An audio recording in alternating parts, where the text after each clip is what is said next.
Right. I am here with a representative of Purdue University, the Boilermakers, with Quincy Miller, who is the Senior Assistant Director of Indiana Relations. But it doesn't just cover that, as I have learned, Minnesota and Wisconsin as well. So Quincy is all over the place. Quincy, thank you for taking time out of your schedule to join me. Yeah, absolutely. Happy to be here. All right, so let's just start. Many people know Purdue University, but just give us a little bit of information about Purdue and why a student should attend Purdue or would want to attend Purdue University. Yeah, so Purdue is a very large public university. We've got about 49,000 students on our campus. 37-ish thousand are our undergraduates. So typically in a freshman class size, it's around 8,500 to 9,000 students. Now, typically that terrifies people, but I also say our average class size is 31 and our student faculty ratio is 18 to 1. So we do still keep our classes in a decent size. You'll know your professor, know the students that you're with.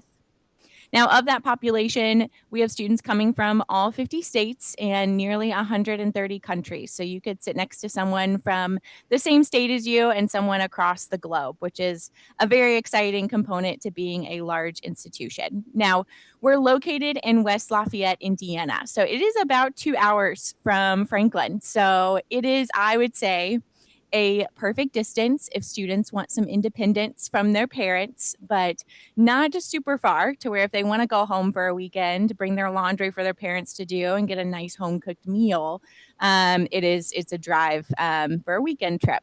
Now, I'd say the one thing if students are looking at Purdue is there are just an array of opportunities and access. So we have over 200 majors, a lot of research opportunities, great study abroad and internships. So because Purdue is a very large institution, we have a lot to offer students, both in and out the classroom. Yeah, it's a big school, so there's a lot to offer there. Now, with the requirements to get into just Purdue, we'll talk about the other schools here in a little bit, or the other schools within Purdue here in a little bit. But what are some of the requirements that they look for in students as far as grades, GPA, SAT, anything like that? Yeah, that's a great question. So our only core main requirement overall with Purdue is our minimum high school coursework. So essentially, by the time a student graduates from high school, we need to see that they've completed 8 semesters of English and math, 6 semesters of social science and lab science, and 4 semesters of a world language. That's our core main requirement. Every applicant that applies to Purdue, that's the main requirement we immediately look for. Now, everything else goes and contributes to our holistic review application process, which essentially means from that point on, not one thing will define a student's decision. So not one test score, not one grade, not one, I say, grammar error on the essay. Truly, everything a student sends us factors into what we call our holistic review process. So we will look at grades. Typically, students are obsessed with their GPA, but I always tell them we really don't factor in a GPA when we look at a student's application. We solely look at those grades. We just want to see, are they being successful in the classroom? So that's a component that we look at in relation to the strength of their curriculum, right? Are they taking challenging courses based on the school that they're at? Now, in relation to test scores, it is a factor if they're submitted. Seniors this year, we have a test flexible policy, so we aren't requiring test scores for seniors, but we do prefer that if a student did take a test, ACT or SAT, that they send it to us. Now, juniors and lower, we are going to go back to requiring test scores. So that is always an important factor. But with grades and test scores specifically, there is no cutoff for an admissions student. We will solely look at all of that. We look at a ton of other things too, like the essay, Purdue questions, extracurriculars, letters of recommendation, and so much more. Yeah, that's what I've found with the colleges is it's a holistic approach to it. So it's taking a look everything into account with yes. that. Okay, so here's the thing with this question, I've asked, and certain colleges can answer it differently because they have less schools to offer. So with Purdue, huge school, lots of different schools within there to offer. Obviously, very well known for engineering and I believe nursing. Do you have nursing? Yeah. So some of those, what are some of these schools that you can think of off the top of your head that may have different requirements in order to get in? Yeah, that's a great question. So, our overall core requirements for all of our majors remains the same in relation to the review process and the minimum high school coursework. Now, if a student does want engineering, as I mentioned, we do require 6 semesters of lab science. We do require 2 of those semesters for lab science. 4 engineering students are in chemistry. Now, with nursing, the lab science requirement is also chemistry, but in addition, 2 semesters of biology. Those are kind of some of the minimum expectations that we do have specific subjects we look for. Now, in relation to, I would say, our 4 most competitive majors, so engineering, nursing, computer science, and flight. If a student wants engineering, I would say what makes them competitive, not a requirement, but competitive, is that they would have taken calculus at least, and physics, chemistry, and typically biology helps as well. You're going to find similar contexts in nursing, really strong science based courses and a foundation. Commonly, as well, usually I get students asking about our Cranert School of Management. What makes a student competitive for that is having taken calculus as well. Now, we're going to look at a lot of things in the application, so those alone aren't the cutoffs, but because those fall within our most competitive and or interested majors to apply to, if a student does want to be competitive in that realm, those are some of the other things that we'll look for.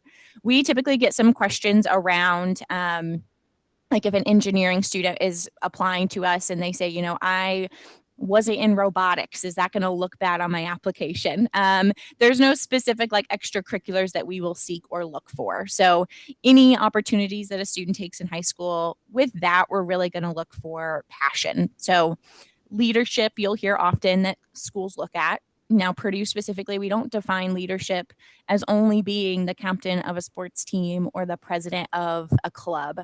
We look for it in whatever they chose to do in high school, and they did it wholeheartedly and were really involved. So those are things that I think students usually will say, I was in soccer and I did it for 4 years, when in reality, they did a lot more within that sport that maybe they didn't even realize or aware of, like maybe helping a freshman student in their specific position, help them improve and stay after practice. Those are little things that can help a student kind of stand out in the application, competitive of those majors or outside of it.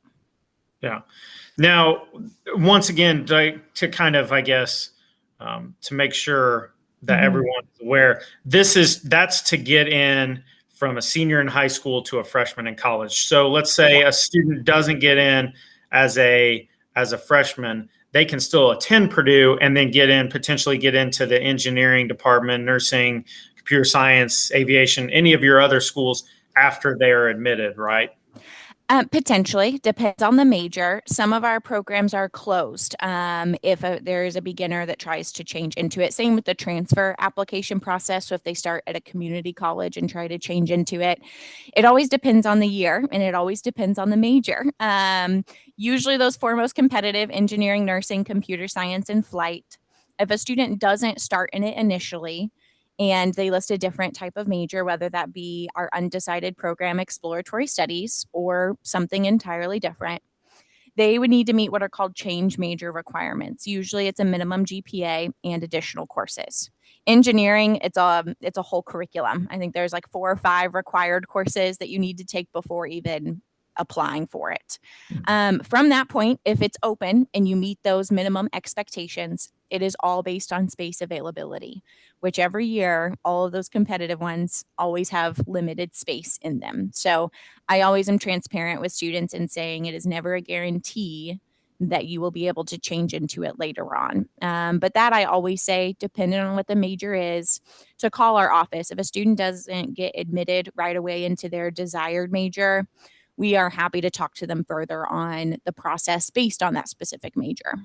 Yeah. So in reality, if you don't get accepted into one of those, then you should probably you need to find a plan B. It's kind of Yes, potentially. Yeah. And that's why I always say it's dependent on the major and the year, right? So this is always the conversations I say apply to Purdue. You can list a first choice major and a second choice major. So if a student is really wanting one of those four most competitive, they have to be listed as first choices. In the review process, we would review them for that first choice first. If they're not admissible to that first choice, we would then review them for their second choice. Now, if a student is like, I do really want Purdue, even if it's not in that most competitive, definitely list a second choice option. And it's always good to call our office because we can help guide students best based on their career routes, what a good second choice would be. And if they get to, January, if they apply early action, they'll get their decision on January 15th. If they get to that point and they weren't admissible, they can call our office and we can guide them from there, whether, filling out a change major form to be considered for a different major or talking about the transfer process. Okay. Okay. Mm-hmm. Now, as far as the kind of the last one, well, the cost to attend Purdue. Mm-hmm. I know some of the private colleges I've talked to, their tuition is a lot higher than what may be at a public school. But Mm-hmm. what is the cost to attend Purdue, and what are some of the financial aid things that or financial aid that's offered that they can look for? Yeah. So our in-state tuition specifically is about $9,900. I want to say $82, but I'm not for sure on the 82 part. But it's about $9,900 for tuition, and then an additional $10,030 for room and board. Now, a couple things to note with that: we have been frozen in our tuition for 11 consecutive years, meaning our tuition has not increased since 2012. So it has been frozen for a very long time. Our goal is to keep it for as long as we can. But that is something that I always note with our tuition, especially in-state students. Now, aside from that, the best way to get scholarship or to apply and be considered is students need to, in their senior year, apply to us by our November 1st early action deadline. It's a non-binding contract, so even if they get admitted to Purdue, they can still tell us no. But this is the one and only deadline to be reviewed for merit-based scholarship. Now, it is an automatic process. All they do is send in their application, they get reviewed holistically for admissions, and then they get reviewed holistically for merit-based scholarships. But that's the one and only deadline. They miss it, they don't get to be reviewed. Now, I'm always transparent in saying about less than 15% of students receive merit-based. We don't give out a ton simply because we've been frozen in tuition for 11 consecutive years. But if a student does apply early action, the other advantage to that, aside from the automatic merit-based consideration, is some of our majors at Purdue offer supplemental scholarships. Now, not all of them do, but if a student does apply to it, they will find a link in their portal. It's called Scholarship Universe, and they can apply to a supplemental there. That and the FAFSA would need to be complete by December 15th if they do choose that option. But those are our two core kind of scholarship Okay. opportunities. So really, it's very important that students who want to attend Purdue University apply by November 1st and then complete the FAFSA by December 15th. If they do the supplemental, Yeah. yes. If they fill out a supplemental scholarship. Otherwise, the priority deadline for FAFSA is April 15th. So they would have time if they don't do a supplemental. Now, once they hit submit on their application, they'll get an email from Purdue that links them to their Purdue application portal.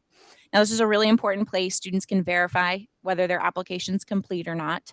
This will be where they review their admission decision when it is released, and they will find the link to Scholarship Universe through their portal. Now, aside from the supplemental scholarships that they would find in Scholarship Universe actually takes a Purdue application and they show students what they qualify for nationwide. So Scholarship Universe isn't Purdue specific. And so we just give a platform that allows students to see outside scholarships they qualify for. So it is a really good platform if students are wanting outside scholarships. It is a good way to just seek them and apply for them in an easy way. Yeah, that's very helpful to get scholarships all over. So very good. All right. Well, Quincy, give me a pitch for Purdue. Any information we may have missed, anything that you think would be helpful, or maybe even going back to yourself as a high school senior and just some things you think that you would have been able to hear. Oh yeah. Oh, if I was a high school senior again, what I would tell myself. I think the best piece of advice I give is students always find the place that's going to feel like home. I always say when people ask me about Purdue, I could give you some awesome, cool facts about us, and I'm happy to do that as well and share my favorite things. But at the end of the day, this is going to be where you're going to be for 4 years. A lot of change will happen. You'll discover, your first career, your first research opportunity. If you want to study abroad, you'll find some, really good friends. And so wherever you attend, I always encourage you find the place that's going to feel like home. Best way to do that is always visit the schools. It is a great way to feel the environment, ask all of your questions. Definitely ask the tough ones. Those are ones you want answered, right? You're going to be there for 4 years. Now, with Purdue specifically, I love a couple things.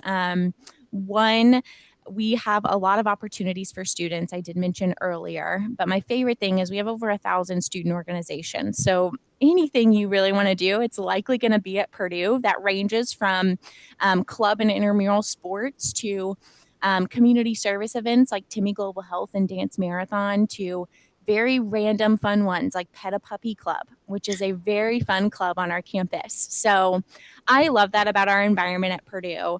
I would also say one of my favorite parts, and there's a couple other institutions that have this, but we have what are called starships. They are essentially boxed robots all around campus where students can order food through an app on their phone, and the robot will go pick up the food for them and drop it off wherever they're at. So very fun thing about our campus. And lastly, I would say I'm biased to some of our alumni at Purdue.